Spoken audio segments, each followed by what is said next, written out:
começo com uma pergunta séria para você que nos acompanha. Você já ouviu por aí alguém comentando que o nosso planeta está em sobrecarga? Não? Imagina o que isso pode acarretar para cada um de nós. Não saia daí não, viu? Porque a gente vai conversar agora com 2 professores da USP de São Carlos sobre este importante assunto. Bem-vindo, professor doutor Eduardo Bessa, do IQISC, Instituto de Química da USP São Carlos. Também estamos com o professor Marcelo Montanho, do Departamento de Hidráulica e Saneamento da ESC, Escola de Engenharia da USP de São Carlos. Muito obrigada pela presença de ambos, Obrigado a vocês pelo convite. O professor Bessa possui graduação em Engenharia Química, licenciatura em Química e também mestrado e doutorado em Engenharia Química pela Universidade Federal do Rio de Janeiro. Acertei tudo, professor? Sim. Quais são as suas atividades, então, aqui na Química da USP?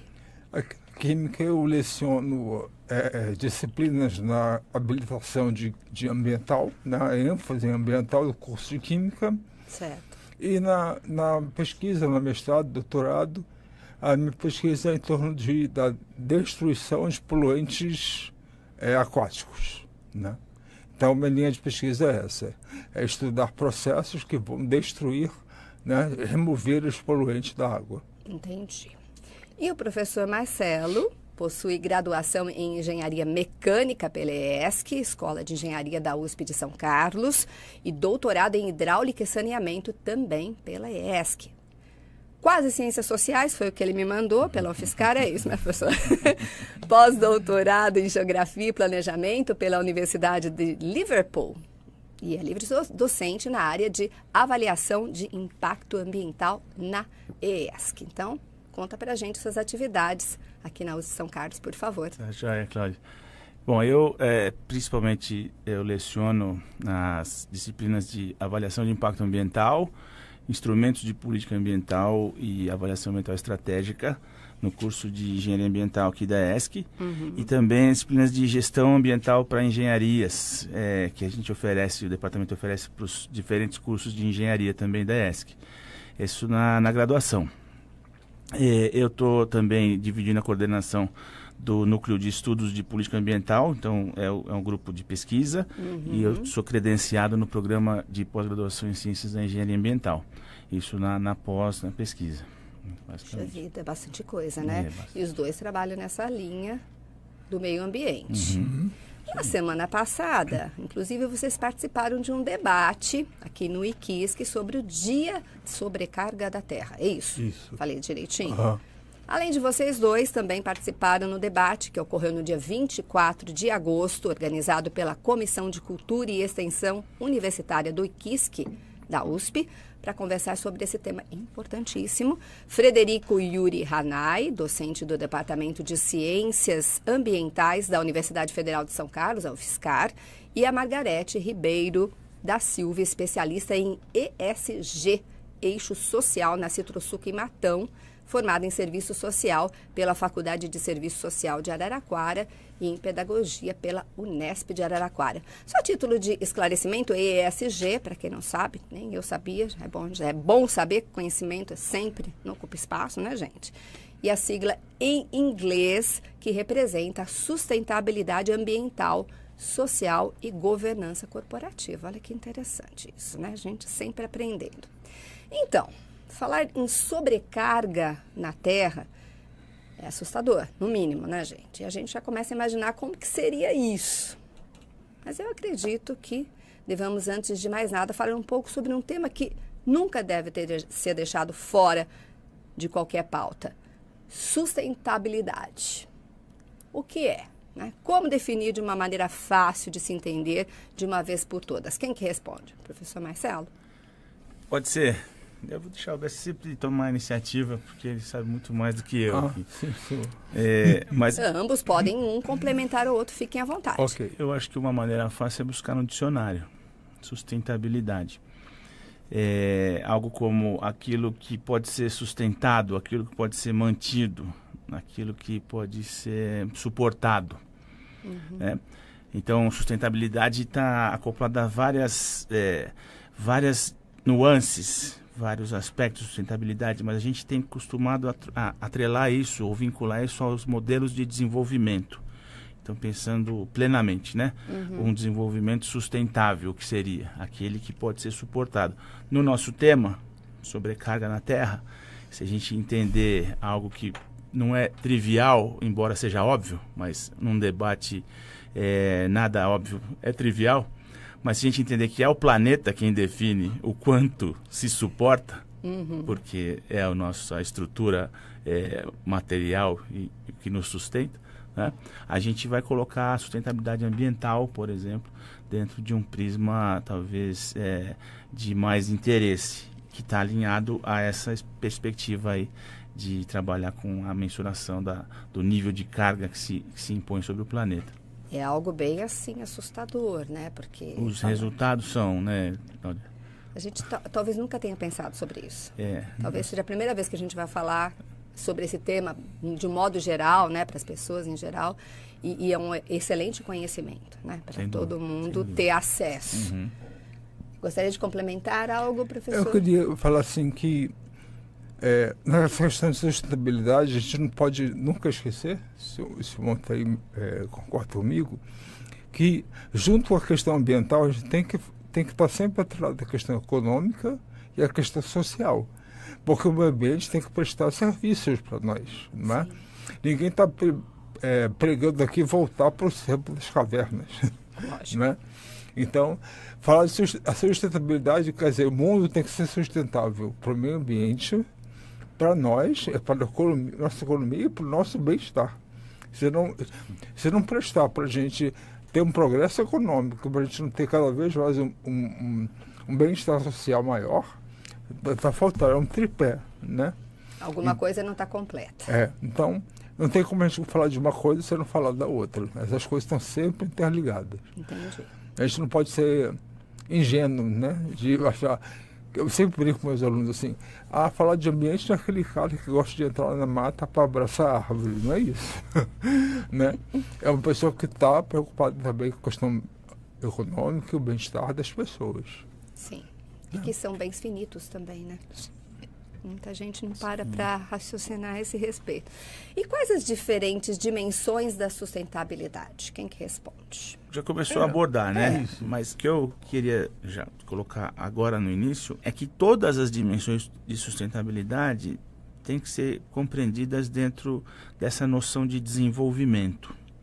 Então, quando o Bessa fala em sustentabilidade econômica, vamos pensar no que o dicionário diz, né? É aquilo que pode ser sustentado. Quer dizer, será que o nosso modelo econômico ele pode ser sustentado da maneira como ele se apresenta? Será que o nosso... E aí, claro, as interfaces, né? Será que a relação entre o nosso modelo econômico e a enorme produção de desigualdades sociais, isso é sustentável? Isso pode ser mantido? E esse horizonte, Cláudia, isso que é importante, né? Nós estamos falando numa perspectiva planetária. Esse horizonte temporal não é o horizonte nem da minha vida, nem do meu governo. Vai muito não é? Então, é um horizonte que é para nossa capacidade de reflexão praticamente impossível, né? A nossa cabeça não está ajustada para pensar para 100 anos, 200 anos, né? Verdade. Então, esse é um ponto.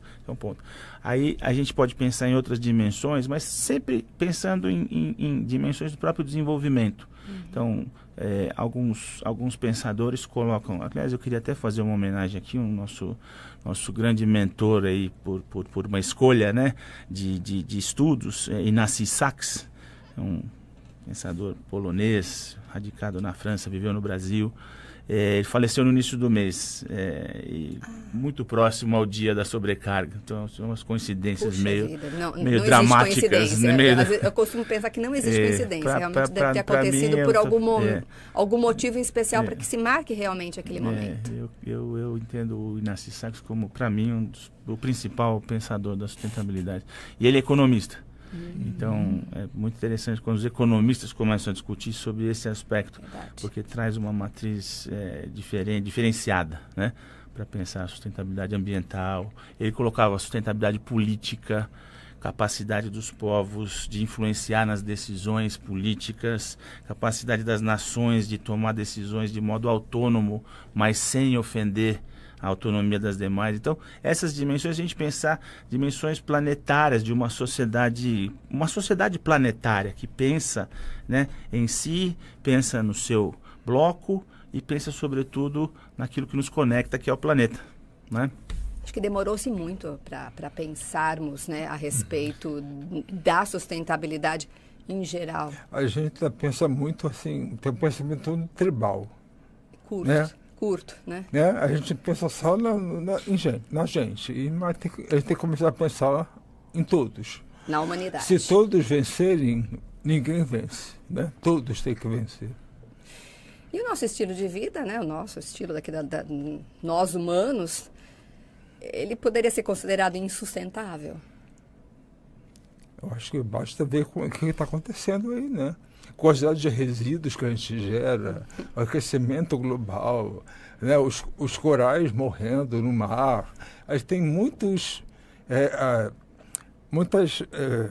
dicas, né? Do meio ambiente, mostrando que da maneira que a gente está vivendo não deve ser a melhor, porque a gente está, né, prejudicando nosso próprio futuro.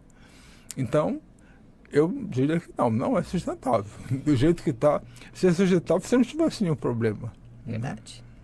O que a gente precisa é enxergá-los, né? Sim. Na verdade.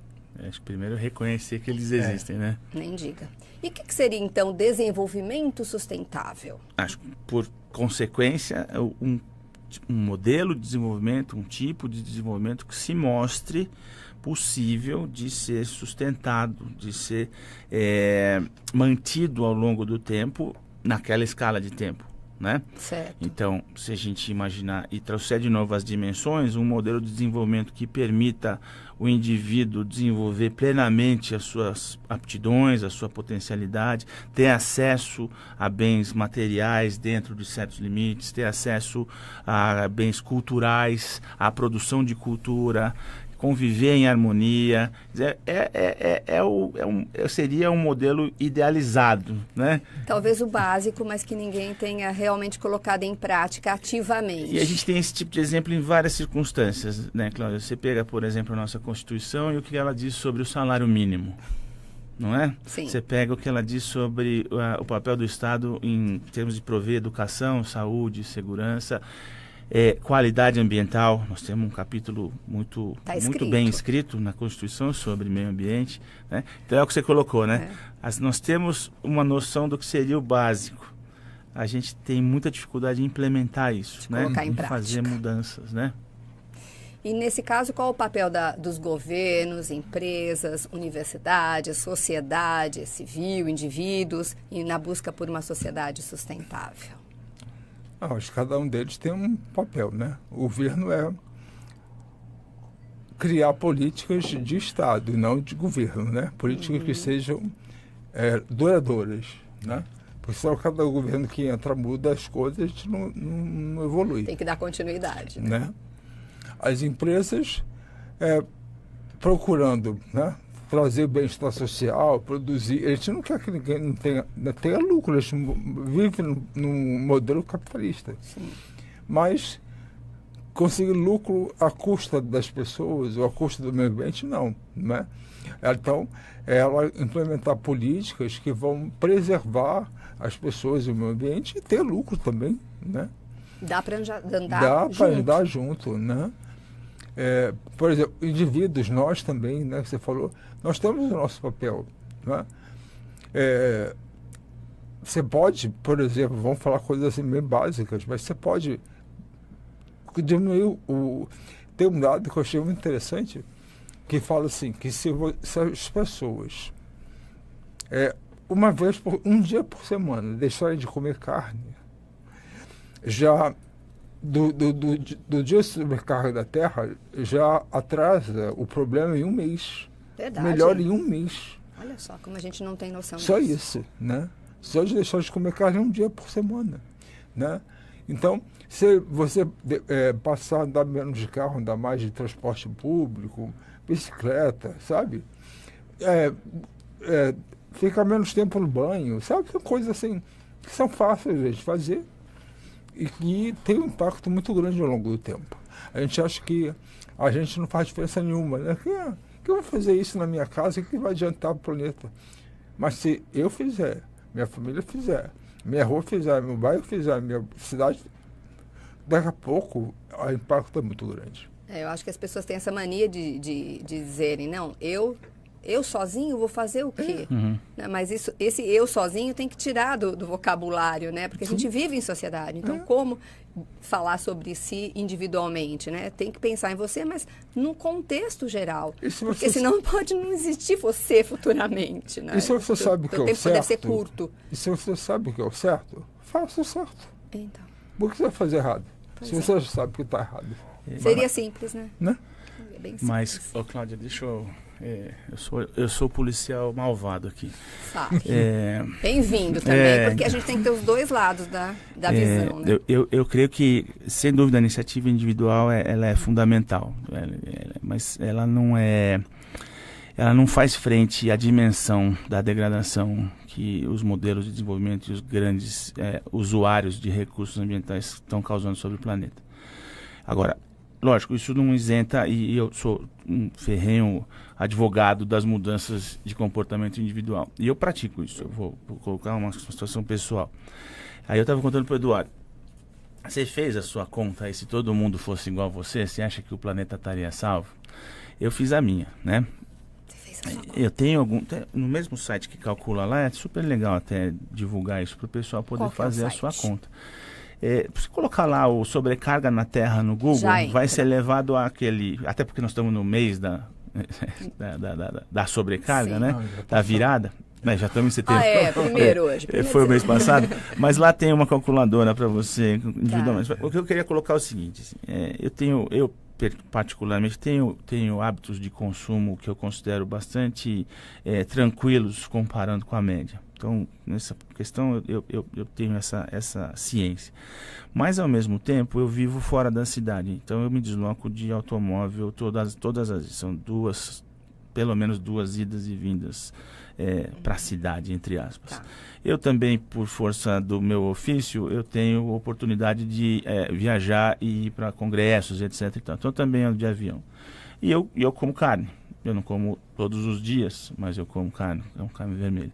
Esses fatores que estão ligados mais ao que eu estou chamando de modelo, porque eu não tenho outra alternativa de transporte. Eu poderia vir de bicicleta, mas não é viável. Eu tenho os filhos para subir, descer, etc. Eu não conseguiria imaginar outra maneira de me deslocar para outro continente que não fosse de avião. Eu poderia não ir? Poderia, talvez isso faça parte de uma revisão. Mas estou dizendo, no dia a dia, aquilo que se coloca para nós como elementos corriqueiros, acho que é importante que a gente comece a pensar sobre isso, aquilo que a gente experimenta no dia a dia. Né? A minha conta, o meu planeta, acabou em abril. Então, vamos pensar sobre isso. Assim? Exatamente. Vamos agora pensar sobre junto. Isso. Vamos assustar junto. Por quê? Porque eu uso elementos que vêm de uma cadeia de produção, que vem da mineração, que vem de combustíveis fósseis, que é isso, aquilo outro. Então a minha parcela, o meu modelo, meu modo de vida carrega consigo referências que são associadas a essas cadeias que são extremamente degradantes do planeta. Então, se a gente falar em termos individuais, o que eu posso melhorar e tomando essas opções individuais, eu posso chegar naquele momento de decidir que, em nome dessa circunstância, eu não vou mais andar de avião, etc. Então, a minha pegada vai ser reduzida bastante. Mas a gente tem que pensar que são elementos que têm que ser compartilhados. Então, o papel do Estado, das indústrias, das universidades, é apontar para caminhos que a gente tem que entender paradigmáticos, que podem sugerir uma revolução, não só uma reforma, né? Que a gente tenha, de fato, opções e alternativas que a gente considere factíveis de introduzir para a gente mudar essa maneira de nos relacionar com o planeta. Então, evidentemente, eu acho que a principal ganho que a gente tem quando a gente começa a pensar na comunidade, através das práticas individuais, é construir laços comunitários mais coesos. Isso é uma das dimensões fundamentais da sustentabilidade, não é isso? Né? Quanto às demais, a gente tem que compartilhar esses papéis. E a gente precisa profundamente, radicalmente repensar esse modelo de desenvolvimento global, né? Então, assim, passa pelas minhas práticas individuais, passa pelo que eu pratico como comunidade, como coletividade, mas também a gente tem que ter alguma maneira de discutir isso num nível de grandes decisões. Sim. Veja, por exemplo, as dificuldades para implementar o que já se combinou já há muito tempo em relação a aspectos ligados a mudanças climáticas, né? Então, essas amarras precisam ser soltas. Sempre coloca algum obstáculo. Se não é isso, é aquilo, né? Não é um bom momento agora, porque teve uma mudança, uma crise econômica, etc. E a gente vai postergando e postergando. É isso mesmo. Eu não sei se o Montaigne concorda comigo, acho a importância desse momento, né? A gente está conversando com todo mundo, porque quando a gente adquire consciência dessas coisas, mesmo a gente sendo pequeno, frente às corporações, a gente começa a cobrar delas, dos governos, das corporações, que eles têm uma atitude diferente. Que a gente tem consciência, então pode ser cobrar. Então, isso influencia o voto, isso influencia o produto que você compra. Então, a gente, de formiguinha, a gente pode chegar lá, né? Mas se a gente não tiver essa consciência, não vai acontecer. Né? Muito difícil. Uhum. Bom, vamos focar no dia de sobrecarga, então. Qual a relação com a sobrecarga exercida sobre o planeta? Em termos de sustentabilidade? Sim, em termos de sustentabilidade. Bom, a gente tá num processo em que, primeiro, esse índice de sobrecarga, ou esse patamar de sobrecarga, ele é calculado de várias maneiras, né? Mas prevalece uma abordagem que é baseada naquilo que se chama de pegada ecológica. É algo que corresponde mais ou menos, grosso modo, a quanto de área do planeta, em termos de superfície, você demanda para manter as suas atividades. Então pensa, quanto o planeta pode produzir de energia, vamos imaginar, para atender a sua demanda energética. Tá? E aí faz umas conversões, então é muito incerto, lógico, o número é muito incerto, mas é um bom indicador, é um bom parâmetro. Então corresponde mais ou menos a isso. Por isso que se calcula, no geral, quanto de planeta a gente já está consumindo, porque faz uma correspondência com a superfície em metros quadrados, em hectares, na verdade, uma unidade de superfície diária. Né? E aí, o que a gente vai vendo é que esse parâmetro ele vai se antecipando ano a ano. Então, hoje nós tivemos, qual foi a virada? 4, 5? 2 de agosto. 2 de agosto foi esse ano. Né? Então, significa que em 2 de agosto, a demanda energética que se impõe sobre o planeta, globalmente, teria utilizado toda a superfície do planeta disponível para produzir energia equivalente. E a partir daí a gente então está num déficit, né? Ecológico / energético, representado por essa extrapolação do que o planeta nos consegue fornecer. Então, se a gente está num déficit, mas continua demandando, quem que está pagando essa conta? Né? É uma carga, no caso uma sobrecarga, porque ultrapassa a capacidade do planeta de nos fornecer aquilo que a gente demanda, mas nós continuamos demandando. Então isso coloca mais pressão sobre os sistemas planetários, né? Caramba! Bom, pela minha cara, nesse momento que eu tô super assustada, como vocês aí, mas com certeza, né? Então quer dizer o quê? A humanidade passou a consumir muito mais recursos naturais do que a capacidade que ela tem de regeneração do planeta, então. Isso. É isso, né? Isso. Resumindo. Eu ouço uma conta bancária. A gente já gastou a conta toda e está agora no vermelho. No vermelho. Exatamente. Aí está gastando recursos que o planeta não tem mais condições de produzir nesse ano. E a data que isso pode acontecer, já tem ideia? Já aconteceu 2 de agosto. Já foi agora no dia 2 de agosto. A data foi definida como?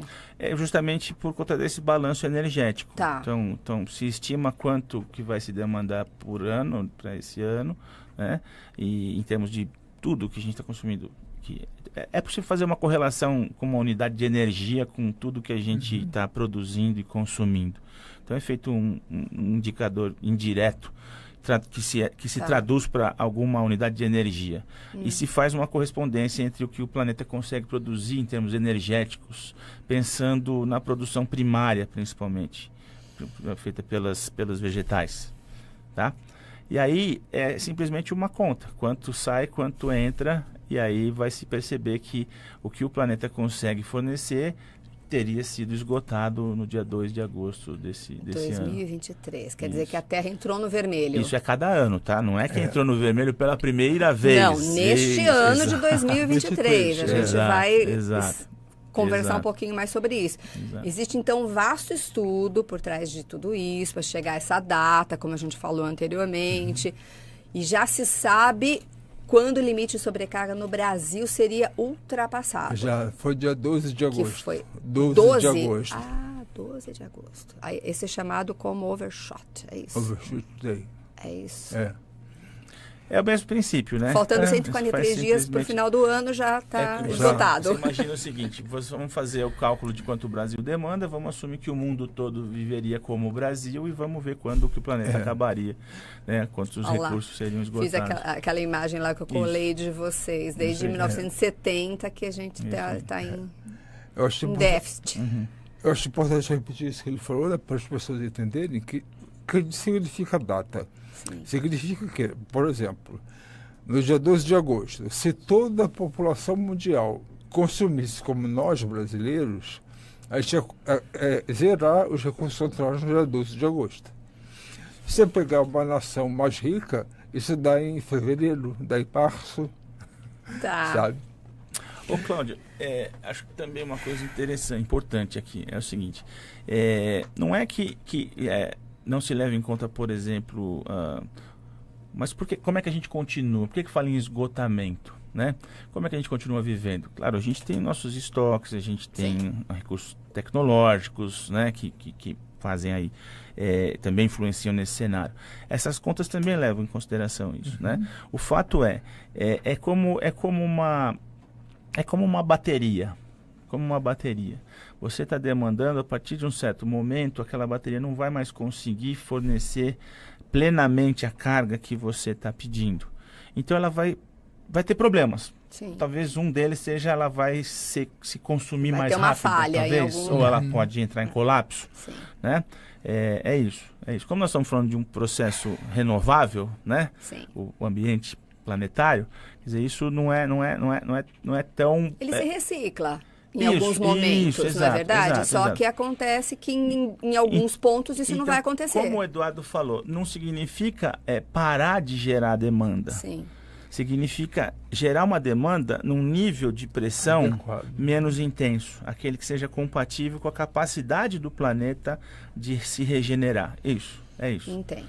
E nisso tudo entra os aspectos tecnológicos, entra os aspectos sociais, econômicos, enfim. Já temos uma pergunta ali pelo chat, não é mesmo, Júnior? Olá, boa tarde, professor Marcelo, boa tarde, professor Eduardo, boa tarde, Cláudia. Antes de eu mandar um abraço pro pessoal que está aqui no chat, né, acompanhando a 9ª edição do Informe USP São Carlos. A nossa equipe técnica está aqui no chat, a Jane, a Suzana, também com a gente a Flávia de Paiva Alves, está mandando boa tarde, Vera Lúcia, está dizendo que chegou tarde hoje, mas está acompanhando. A Verinha é assídua, gente. Isso, a Flávia pergunta aqui, para a ONU, apesar que ela escreveu embaixo que ela acredita que já foi respondida, mas como ela acredita, então a gente repete aqui, para a ONU, o aquecimento global acabou e o planeta entrou na era da ebulição. Na opinião de vocês, é uma verdade ou há controvérsia? Eu não estou muito por dentro dos termos que ela está usando. Assim, acho que talvez o termo ebulição ela queira dizer nesse... Acho frigir que tem alguma... dos ovos. Não, mas o secretário-geral da ONU falou isso mesmo. Mas assim, eu entendo o que ela tá colocando. Nós temos num sistema também de governança global, e nesse caso climática, que vem desde algumas convenções, né, que ocorreram ligadas a meio ambiente e desenvolvimento, o famoso IPCC, o Painel Intergovernamental de Mudanças Climáticas. É uma instituição que ela é nucleada na ONU, congrega cientistas do mundo todo, e o IPCC ele é responsável por fazer o monitoramento e acompanhamento do estado, né, da evolução do planetária em termos de mudanças climáticas, as condições, e também acompanhar as medidas que vêm sendo tomadas para trabalhar com a mitigação e medidas de adaptação às mudanças climáticas. A cada ano, o IPCC elabora um relatório. O IPCC, a instituição, a entidade, um relatório dizendo e reportando à sociedade qual é a situação que ele está encontrando. E, paulatinamente, né, a mensagem que se extrai desse relatório, a cada ano, é como se fosse assim, alguns anos atrás era assim, olha, havia um tempo em que existia uma polêmica entre somos nós que estamos trabalhando, afetando o planeta nessa escala ou não, são processos naturais, etc, etc, etc. Essa polêmica meio que se dissipou, ela não foi completamente resolvida, mas enfim, estamos trabalhando com a perspectiva de que sim, somos e temos responsabilidade sobre isso, podemos de alguma maneira interferir nesse futuro aí, próximo e distante. Mas a cada ano a mensagem desse relatório, ela vem variando, eu vou falar num tom um pouco de brincadeira, mas para aliviar um pouquinho a tensão. Vem dizendo mais ou menos o seguinte, olha, sim, parece que sim, somos nós os responsáveis, os principais responsáveis pelo que nós estamos percebendo em termos de aquecimento global e mudanças climáticas. Aí no ano seguinte, definitivamente somos nós os responsáveis, estamos trabalhando pesado para isso, estamos fazendo muito bem o nosso serviço de provocar mudanças climáticas, porque não estamos dando a devida atenção às emissões. Tudo isso baseado nos acordos, etc. A partir de um certo ano, a mensagem foi mais ou menos o seguinte, olha, a situação está bastante complicada, mas ainda temos tempo para manter as mudanças em patamares que, pelo que a ciência consegue conhecer e conceber, seria ainda possível manter os nossos estilos de vida sobre o planeta. Daí para os anos seguintes foi mais ou menos o seguinte, olha, realmente a situação está ficando cada vez mais complicada, o nosso tempo está bem curto, temos que tomar as medidas que já foram combinadas. Esses últimos é mais ou menos quase como o último apaga a luz e fecha a porta. É o apelo final. Como quem está dizendo, realmente o nosso tempo está se esgotando. Nós temos cada vez um horizonte temporal mais curto. Hoje se trabalha com 2030 para reduzir pelo menos 50% das emissões. Isso é absolutamente impossível nesse ritmo, exceto, né, imagina o nível de mudança que tem que ocorrer em termos planetários, né, em termos de economia e modelos de desenvolvimento, etc. E tal. Então, a mensagem que se recebe da ONU via IPCC, ela é mais ou menos isso. E aí acho que a questão da ebulição é essa, não estamos em aquecimento, já estamos fervendo, né? Aproveitando o momento da pandemia, usando uma analogia, o próprio secretário da ONU também tinha reivindicado que se decretasse uma emergência global climática, para que se pudesse, então, até juridicamente, tomar medidas mais drásticas em termos de controle às mudanças climáticas, né? E ele tem usado essa expressão. Vivemos num tempo de crise climática muito intensa. Aguda. Não há dúvidas. Que tem muito a ver com isso que nós estamos discutindo. Uma das consequências imediatas. Mas aí me ocorre, assim, enquanto uma pessoa leiga que está aqui tomando conhecimento de tudo isso agora. É muito pouco divulgado, né? Isso, assim, para a massa, para o público em geral. Não é verdade? Acho que sim. Realmente, assim, a gente está dentro de uma universidade, talvez a gente pudesse saber mais até, mas eu vejo que também aqui dentro talvez a gente está fazendo o quê? De repente. Em termos de divulgação? Em termos de divulgação para a universidade, não estava na pauta a gente conversar sobre isso, mas existe algo que esteja sendo feito? A Universidade de São Paulo está tomando frente a algumas ações já pensando na sobrecarga? A USP integra vários fóruns que não só que debate, mas que orientam como decisões, esse que vocês tiveram, etc. e tal. Até em outros níveis. Então, a USP é um elemento gigantesco, né? Se falar a USP como um todo. Mas eu acho assim, você colocou para mim o principal ponto. Essa divulgação ela tem que ser feita de outra forma, não só como um debate não é meramente do ponto de vista da importância intelectual, muito menos apenas do ponto de vista político, de governança, de estratégias de desenvolvimento, ou de grandes medidas, etc. Nós estamos falando de coisas que afetam todos indistintamente. Tem que sempre, eu acho, pulverizar mais essa informação. E aí a questão é a seguinte, desculpa falar demais, eu vou passar para você, vou abrir um pouquinho. A questão é assim, acho que se puder fazer uma propaganda, a situação que a gente vive é aquele filme Não Olhe Para Cima. Ele é muito, muito feliz, infelizmente, de retratar a situação como nós estamos de fato vivenciando. Eu tenho reparado na pauta dos telejornais, e me assusta muito, assim, é quase que um padrão, quando vem notícias de, vai ter o tufão, vai ter não sei o quê, vai explodir a temperatura lá no Rio Grande do Sul, etc, etc. A calota polar está derretendo, qualquer notícia intensa que reflete esse quadro, né? E aí na sequência já vem falar do clima. E aí, amanhã vai chover bastante. Então, pensa nisso, né? Mas como assim? Tirando um pouco o foco daquilo que deveria ser mais importante. Tá tudo igual. Eu olho para fora, tá tudo. Eu reclamo, eu vejo que tá seco, né? Parou de chover, mas depois chove. Então, eu acho que tem que ser uma outra estratégia mesmo. Tem que ser uma outra estratégia de comunicação que a gente ainda não conseguiu acertar. Vamos pensar juntos, né? Estamos aqui discutindo. Eu acho que tem mais uma pergunta, Júnior? Você levantou a mão aí? Tinha? Tem? Beleza. Tem sim. Mais uma interação. Com a gente aqui no chat, também a Márcia Bragaroli. Boa tarde, Márcia. Obrigado pela sua audiência. O Hudson Conceição, ele pergunta: o sentido de opções de trabalho e escolas mais próximas da periferia, reduzindo a utilização de transporte individual, seria uma alternativa representativa aí para redução desse impacto, professores? Com certeza. Tudo que a gente puder fazer para diminuir o gasto com transporte, a gente pode esquecer que nossa matriz ainda é queimar combustível fóssil. Então, se a gente puder evitar, né, de transporte de um lado para o outro, a gente está ajudando o planeta.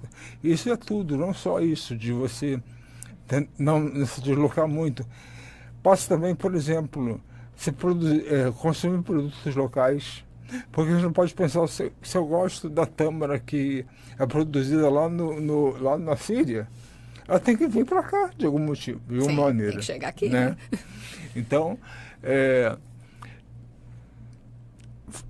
pensar localmente, viver localmente, o máximo que nós pudermos, ajuda bastante, sem dúvida nenhuma.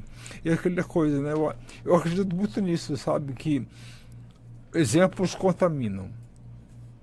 Então, começa você. E as pessoas estão te observando. Sim. Elas vão olhar o que você está fazendo, vão ficar instigadas. Você conversa. E a gente não tem noção do alcance do exemplo de uma pessoa.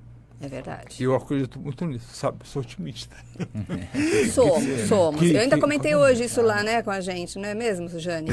que eu gosto de estar num local onde eu possa usufruir das coisas ali, porque ir a pé, poder, né, chegar nas coisas com uma facilidade, se todos conseguissem, né? E eu acho que a pergunta tem muito a ver com a pergunta do Hudson, né? Tendo as escolas e os acessos tão próximos do seu local de moradia, facilita demais, né? Lógico, sem dúvida alguma. E precisa ter alternativa para isso, Alternativas. né? Ter essa opção. Verdade. Então, você percebe como tem uma relação intrínseca com a qualidade de vida.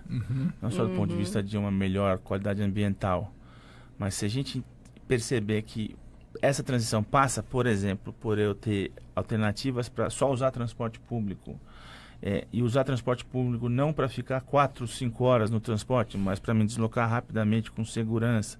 Então a questão da mobilidade, porque eu preciso ir para a minha escola. Se eu puder escolher onde eu vou morar, significa que eu tenho opções viáveis e acessíveis para escolher onde eu vou morar. E vou morar próximo da minha escola. Então, trazendo para um quadro de imensa desigualdade, né, Cláudio? A gente percebe o quanto a gente tem que trabalhar. Dói, né? Porque no fim, a gente está falando de escolhas individuais. Existe toda uma hierarquia de prioridades. Sim, claro. Né? Eu não vou pensar na poluição que eu estou gerando se eu estou precisando pensar em calorias que vão me manter vivo. Claro. Então, vamos vendo a relação, né? Que a gente tem esse debate, nosso debate tem uma relação com várias esferas. Isso é tão importante, né? Porque a ONU, quando colocou os 17 Objetivos de Desenvolvimento Sustentável, Isso. um deles é erradicar a fome. Porque a pessoa com fome vai ficar preocupada com o outro, com o meio ambiente? Não vai nada. Verdade. Não é claro que não. Verdade. É o básico, Né? não é? Vocês podem nos contar algumas das conclusões que vocês chegaram nesse encontro, nesse debate que aconteceu aqui na USP? Por favor. Eu diria que, assim, grosso modo, acho que duas coisas que ficaram bem patentes.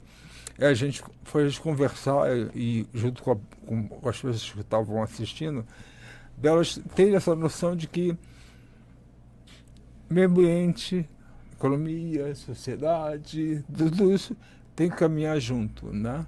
Que não dá para a gente pensar numa coisa e deixar o resto por fazer. Não funciona.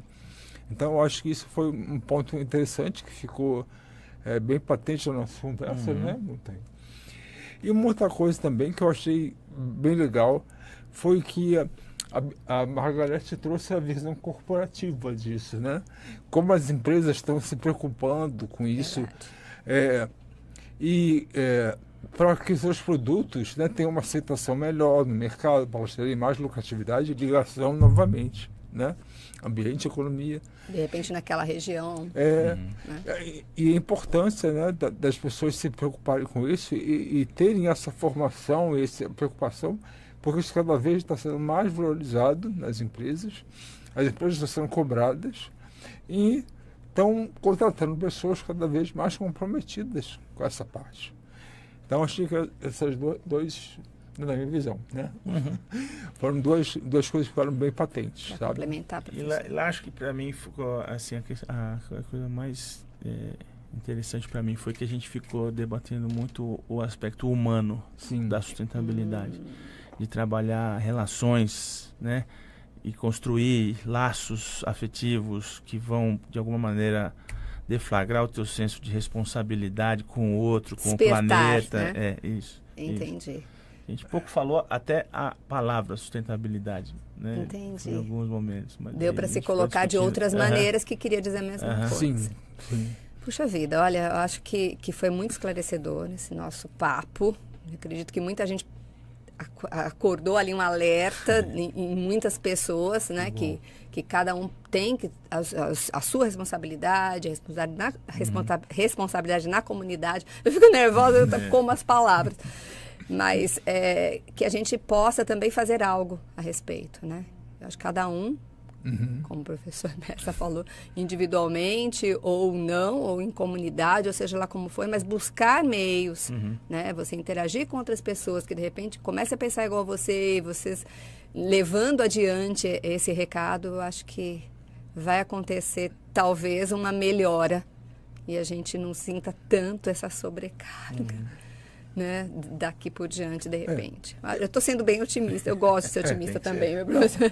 Eu gosto de pensar que a gente vai ter melhora. O problema é quando. Não pode demorar, né? Não pode demorar. Verdade. Entendeu? Esse é o meu grande preocupação, minha grande preocupação. Eu acho que tudo encaminhando, as pessoas aos pouquinhos estão tendo mais informação, mais consciência. Então, hoje vai chegar, vai ter uma massa crítica e o negócio vai mudar. Mas não pode, mas dependendo da data vai ser muito tarde. A gente está aqui torcendo para que isso não aconteça. A gente tem um compromisso que ele no início, até você mostrou lá o gráfico que você preparou das pegadas, né? Não coincidentemente foi a partir da década de 70 que começa a se debater o aspecto ambiental no planeta e a questão ligada ao desenvolvimento. 70% em 2023. Né? Nós temos, então, e aí quando aparece aquela expressão do desenvolvimento sustentável, ela foi colocada como algo que ela deixa muito claro a questão de uma responsabilidade inter e intrageracional. Então, ela coloca uma responsabilidade com as gerações que ainda não existem, no sentido de cuidado com o que você vai fazer agora, porque as pessoas que vierem lá na frente, muito lá na frente, elas têm que encontrar um planeta em condições de lhes prover também, com sua capacidade de desenvolvimento. A gente não pode ser tão individualista e tão egocêntrico de não pensar. É isso aí. E aí, assim, só para finalizar aqui o raciocínio, nós aqui, a nossa geração, e a que já está aqui compartilhando conosco esse momento, a gente tem, talvez pela primeira vez como geração, total clareza em relação ao que nos trouxe até aqui. Então, talvez esse é o ponto mais otimista, né? A melhor coisa que eu poderia destacar em relação à nossa situação agora. Ou seja, nós temos claro qual que é o caminho. A gente tem condições de traçar esse caminho com segurança. Nós precisamos quebrar de novo aquela resistência para implementar isso numa escala planetária e que nos possibilite trilhar esse caminho. Mas o que nós temos agora é condições muito melhores em termos de conhecimento sobre o que nos trouxe até aqui e quais as possíveis consequências derivadas disso. Agora a gente precisa botar isso para andar. Isso, né? Exato. Seria isso. Exato. E o bom que nós sabemos fazer, nós sabemos consertar. A gente tem a tecnologia, a gente tem, sabe? É vontade de aplicar, de usar o que a gente tem. Que a gente tem. Não é verdade? É. Júnior, tem mais alguma pergunta? Não. Nenhuma pergunta? Então eu vou pedir, por favor, uma mensagem de cada um de vocês, que vocês deixariam, né, para quem nos acompanha agora, aqui no Informe USP São Carlos, em relação a este tema, sobrecarga na Terra. Por favor, podem olhar naquela câmera. Posso ir primeiro? Pode ir? Não, muito simples. Eu só diria que as pessoas se preocupem com isso, né? Que procurem se informar sobre as coisas e acreditem que a gente tem poder, né? A gente tem sempre a impressão que a gente não fale nada, que a gente está esquecido, mas eu acho que a gente tem poder. Junto a gente pode muita coisa, né? Então acho que as pessoas devem acreditar e, como você falou, né? Vamos procurar, tem tanta gente trabalhando em prol, né, do meio ambiente. Então, procura ONGs, né, movimentos sociais, empresas, procura ter um voto consciente, né, e que as coisas vão melhorar muito. E assim, o que a gente percebe olhando historicamente, que assim, fala assim, nossa, a mudança é muito lenta, até conseguir chegar lá, mas o que a gente vê na história é que assim, a coisa vem lenta, de repente dá o start, faz assim, é exponencial, né? Então isso tem acontecido na história sempre. Então por que não vai acontecer agora? Então, pode parecer que está muito demorado, mas vamos insistir, porque vai chegar um momento que a coisa vai deslanchar. Não desistir, Não desistir é o lema. Né? Eu acho isso. Como eu falei, talvez eu seja meio idealista, assim, né? Mas eu compartilho. Eu acho que a gente não sabe a força que tem. Sim. Muito obrigada. Isso aí. Professor Marcelo. Eu vou olhar para a câmera da verdade ali. Diga. Bom, eu acho que a questão que a gente está discutindo, ela demanda, acho que antes de mais nada, que cada um ela se deixe afetar pelo que nós estamos debatendo. Quer dizer, usa o exemplo da Cláudia, o susto que ela revelou aqui. Eu acho que ela não vai mais olhar para essa questão da mesma maneira como ela olhava até agora. Então, se afetar é a primeira coisa, né? Se deixar perceber qual é a dimensão do problema. Não vamos colocar se é catastrófico, etc. Mas temos um grande problema para resolver. Fomos nós que criamos. Somos nós que temos que resolver. Então, acho que a questão de se afetar e, se for possível, se envolva nos debates, ocupe os espaços de discussão, de decisão, os espaços políticos já formatados. A sociedade está se deixando esvaziar, a presença da sociedade tem sido cada vez menor e não é porque os espaços deixaram de existir. Então, nós precisamos voltar a ter essa noção e essa disponibilidade para nos envolver com questões que nos afetam, mas que, sobretudo, dizem respeito à coletividade. Então, a questão, acho que principal que eu deixaria é essa, né? Se preparem para se afetar e se envolver. É isso que eu queria deixar. Não se acomode, né? Não fique confortável. Não fique confortável. Agradecemos imensamente a disponibilidade de vocês, professor doutor Eduardo Bessa, do IQISC, Instituto de Química da USP de São Carlos, e também, claro, o professor Marcelo Montanho, do Departamento de Hidráulica e Saneamento da ESC, Escola de Engenharia da USP São Carlos. Muito obrigada aos dois. Muito obrigado a você, Cláudia. Sempre às ordens.